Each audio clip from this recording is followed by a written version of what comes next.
9h31, toujours en direct sur TV Finance. Merci de passer votre matinée avec nous et nous allons maintenant retrouver Louis-Antoine Michelet, analyste indépendant. Bonjour. Bonjour Loïc. Alors comme chaque semaine, vous allez nous faire découvrir les atouts et les faiblesses d'une société cotée. On file en Espagne aujourd'hui avec Antevenio. C'était plus en action italien que j'ai fait d'ailleurs. Dont l'action a perdu 2,88% vendredi à 7,42 €. Alors on va commencer peut-être par une petite présentation de cette société. Oui, bien sûr. Donc Antevenio, comme vous l'avez dit, c'est une société espagnole qui a été créée il y a de cela une vingtaine d'années, qui est cotée à la Bourse de Paris depuis 2004 et qui s'est spécialisée dans ce qu'on appelle le marketing digital. Très clairement, elle est leader des prestations de publicité et de marketing interactif.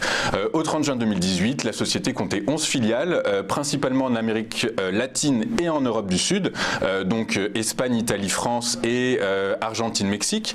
Et elle réalise un chiffre d'affaires de l'ordre de 28 millions d'euros. Très rapidement, qu'est-ce que c'est le digital marketing?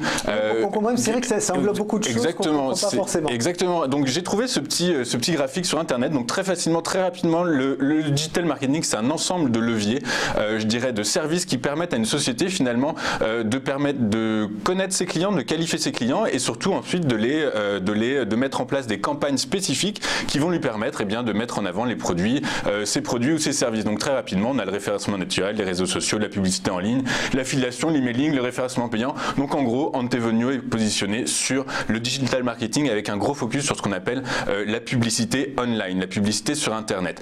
Qu'est-ce que c'est la publicité sur Internet? Eh bien écoutez, c'est un secteur qui est en pleine croissance. C'est le tableau qu'on a sous les yeux à l'heure actuelle. C'est l'évolution du marché publicitaire en Europe selon les différents supports médias. Ce dont on se rend compte, c'est qu'en 2014, la publicité sur Internet a dépassé la publicité sur les écrans de télé. Donc nous très clairement dans une tendance de fond extrêmement positive sur ce secteur d'activité. Le plus 92%, c'est ça. Exactement, plus 92. Donc ce sont la publicité sur Internet.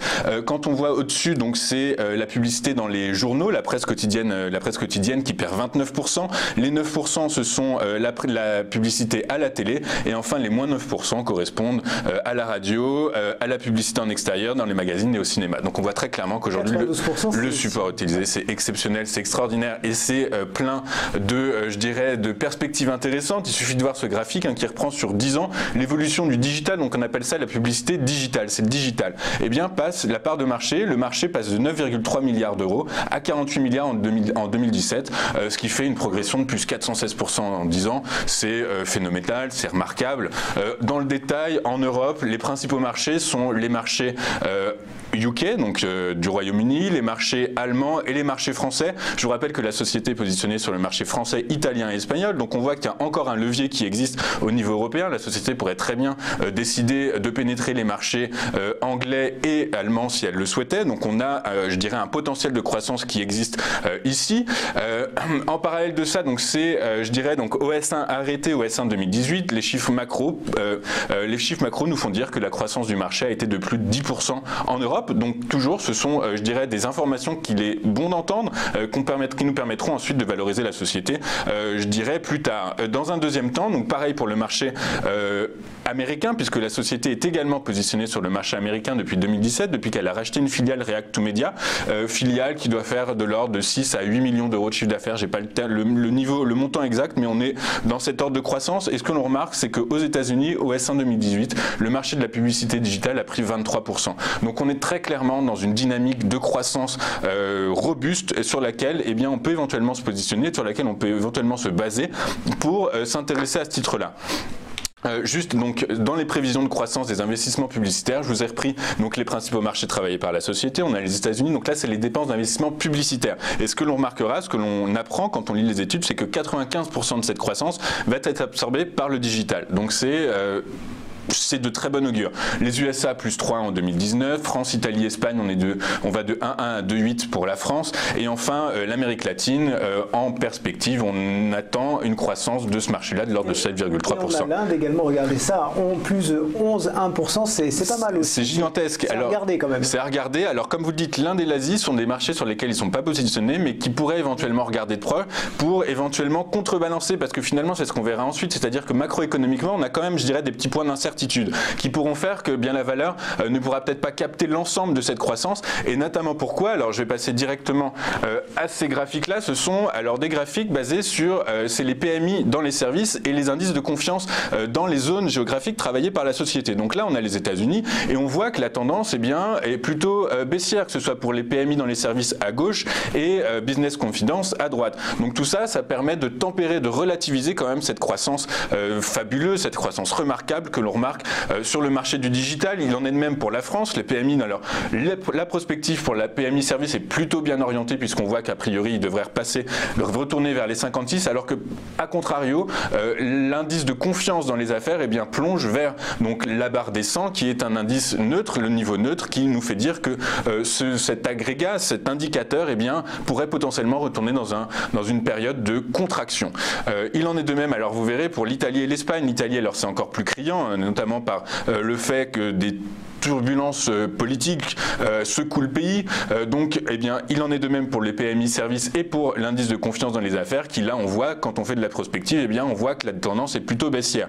Enfin, dernière chose, donc pour l'Espagne, c'est quasiment 50% du chiffre d'affaires de la société. Alors, je ne vous ai pas rappelé la répartition du chiffre d'affaires, mais en gros, l'Espagne, c'est 50%. L'Europe, le reste de l'Europe, c'est on va dire 15%. Donc, on est à peu près entre 65 et 70% pour le marché européen. Quand on y ajoute le marché américain, on est à plus de 70%, quasiment à 70%. Donc 70% de son chiffre d'affaires de la société est réalisé dans des zones où les indicateurs macroéconomiques qu'on va regarder ne sont pas forcément bien orientés. Donc malgré ce qu'on a vu, donc une croissance pertinente et soutenue du secteur, ces indicateurs macro pourraient laisser supposer que on assiste à un tassement de la croissance de cette société, de son activité sur 2018 et 2019. D'un point de vue financier, alors en analyse financière, donc j'ai regardé, donc c'est voilà, en gros sur 10 ans, j'ai regardé un peu le parcours de la société sur 10 ans, c'est plutôt bon. Donc là, en 2018, vous avez mes perspectives, c'est-à-dire que j'anticipe un chiffre d'affaires d'à peu près 32 millions, d'un peu plus de 32 millions d'euros, une marge brute de 19 millions d'euros, un résultat d'exploitation de 3,342 millions d'euros et un résultat net de 2 millions 400. En gros, grosso modo, j'ai pris une croissance d'à peu près 13% pour le chiffre d'affaires, quand on pourrait éventuellement le tirer à 18. Mais donc prudemment, avec ces indicateurs macroéconomiques, j'ai décidé de non seulement d'intégrer donc l'activité de la filiale américaine, donc c'est à peu près plus ou moins 8 millions d'euros, plus donc cette croissance des marchés, mais que je tempère par ces indicateurs macro qui moi me font dire qu'elle ne pourra peut-être pas être si soutenue que ça d'un point de vue microéconomique. Quand on regarde dans le détail, c'est ces tableaux, alors il y a beaucoup de chiffres, mais donc en gros globalement il y a deux périodes qu'il faut remarquer. La première c'est 2013-2014 qui selon moi, donc la société est rentrée en restructuration, a mis en place des plans de restructuration suite à la crise économique de 2008, puisque évidemment le marketing, le digital, c'est un poste de dépense qui est pratiquement le premier coupé en période de crise. Quand les sociétés veulent conserver leur niveau de marge, généralement elles vont taper sur ce secteur. Donc c'est pour ça que la société a mis un peu de temps, quelques exercices pour réorienter sa stratégie, mais finalement c'est payant puisqu'à partir de 2015, elle retrouve des niveaux de croissance à la fois en termes de marge et en termes de rentabilité. Donc tout ceci est plutôt intéressant. On verra ici également que sur 2007 à 2017, la société n'est pas endettée. En fait, en réalité, elle ne s'endette pas. Quand on regarde, elle a plutôt, quand on regarde en détail, on voit que dans ses comptes, finalement, les dettes qui ne sont pas des dettes bancaires, mais des dettes financières, sont des dettes intra-groupe. Donc ça veut dire que finalement, quand on consolide, on les élimine. Donc ça veut dire qu'on a un gearing à la fin qui se réduit. Il est négatif en 2007 et il est il est négatif en 2007. Il est de moins 24% en 2007 pour arriver à moins 2,4% en 2017. Donc c'est bien. Il est toujours en territoire. Donc ce qui veut dire négatif, mais en territoire positif, c'est-à-dire que l'endettement net est positif, donc il n'y a pas de dette en réalité, donc c'est plutôt très bien. La tendance donc sur cette période analysée est plutôt bonne et plutôt de bonne facture. La preuve, au S1 2018, on assiste à une poursuite de la croissance portée donc notamment par le développement à l'international, comme je vous expliquais, cette filiale américaine qui a été rachetée mi-2017, donc React to Media. On assiste également à la progression du pôle technologie média et notamment par les ventes de son logiciel M-Director, puisque c'est une société qui, en gros, elle accompagne via, donc c'est du conseil, mais également elle propose des solutions, des logiciels qui permettent justement de qualifier en fait les clients de ses clients en réalité. Et qu'elle développe elle-même. Et qu'elle développe elle-même en interne. Donc c'est à la fois on a des ventes, donc de la vente de produits physiques, mais également de la vente de services.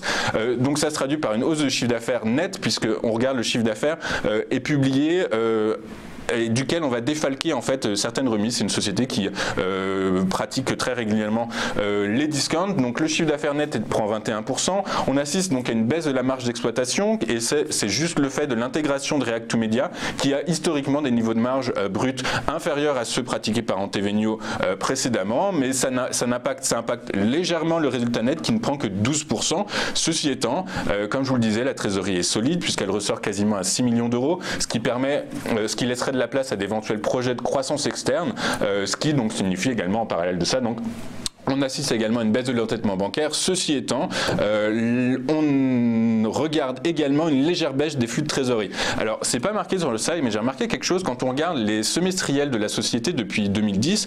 En gros, on remarque que dans son poste autres achats et charges externes, il y a une ligne, c'est la ligne freelance en gros. Et ce qui permet, donc toutes les sociétés le font, mais quand l'activité est soutenue, le nombre de freelance, cette ligne-là augmente, et quand l'activité diminue, ou quand elle prévoit une diminution de son activité, le nombre de freelance diminue. Et bien là, ce qui est assez étrange, c'est que on prévoit quand même une hausse de chiffre d'affaires en 2018, mais le nombre de freelance, enfin la ligne rapportée aux freelance, eh bien, ne croît pas foncièrement. Donc peut-être que la société anticipe non pas un ralentissement de son activité, mais peut-être une croissance d'activité moindre que celle que l'on a observée précédemment. Et donc c'est pour ça que je dirais que moi, dans mes perspectives de valorisation, j'ai anticipé un chiffre d'affaires de l'ordre de 13%. Donc c'est quelque chose que j'ai remarqué et que j'aimerais bien voir comment ça pourrait se traduire. Alors le temps passe, on va devoir peut-être aller sur les atouts et les faiblesses. Très bien, alors juste 30 secondes, je vais très vite. Par les multiples, donc j'ai valorisé la société. Quand on fait la moyenne DCF plus multiple, j'arrive à un objectif de cours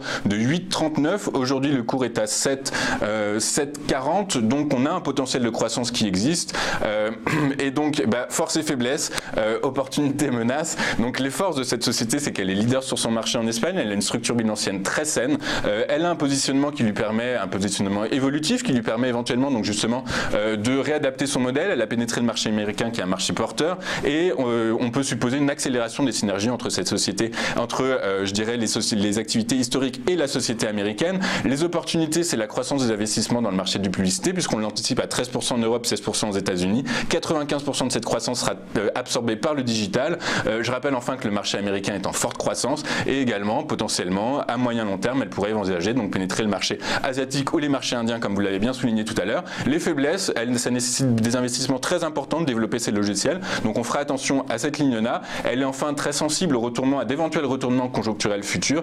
Et enfin, qu'est-ce qui pourrait peser sur son activité à moyen long terme? Eh bien, c'est le ralentissement de la croissance mondiale, la baisse des PMI dans les services, la baisse des indicateurs du sentiment des affaires dans les zones qu'elle travaille, et enfin l'intensification de la pression concurrentielle. Eh bien, merci beaucoup, Louis-Antoine Michelet. Pardon, mais on aurait pu en parler encore des heures. Je vous rappelle d'ailleurs, chers amis, si vous voulez revoir cette interview et toutes celles qui sont sur TV Finance, eh bien, vous pouvez les voir donc en replay sur tvfinance.fr. Merci encore, Louis-Antoine Michelet. Je rappelle que vous êtes analyste indépendant. N'hésitez pas à revoir cette interview tout à l'heure. Une pause, on revient tout de suite.